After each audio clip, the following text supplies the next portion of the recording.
Porn use is a deal with the devil, and I'm going to break down the fine print on that deal that most guys skipped before signing up. And it's less like a dramatic contract signed in blood, and it's more like Satan is abusing you through being a predatory lender. So here's how this works, all right? When you use porn, it's like taking out a pleasure loan, and that pleasure enters your neurological bank account instantly. Okay, it feels great in the moment. But the problem is that this loan has an incredibly high interest rate and you must pay it back over time through installments of pain. And the tricky part is that these pain installments come back in pathways that might not seem directly connected to porn at first. So, for example, okay, maybe you can't focus anymore without white knuckling your way through the day because your dopamine system got so jacked up from all the porn. Okay, that's a payment, that pain. Okay, maybe your romance gets screwed up where you can't even connect or feel confident with or even perform in bed the way that you used to.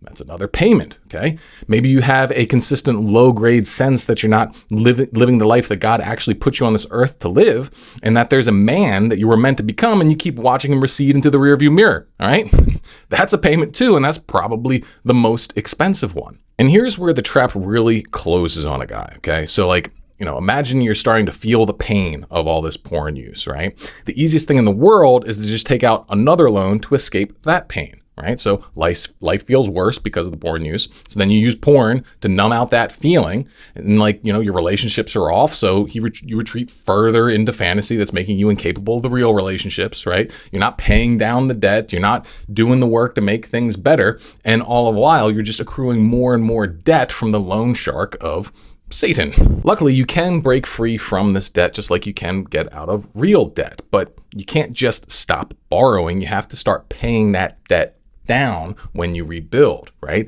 You need to actually heal your brain. You need to repair your relationships. You need to bring your life back on track. This requires that you use a method that actually works, right? Like if you just try and use willpower to make this happen, you're going to be treading water indefinitely. You're going to keep relapsing and you're never going to really get free. So if you do want to get totally free, then you can check out my totally free program on how to do this the right way, and you can grab it from my links.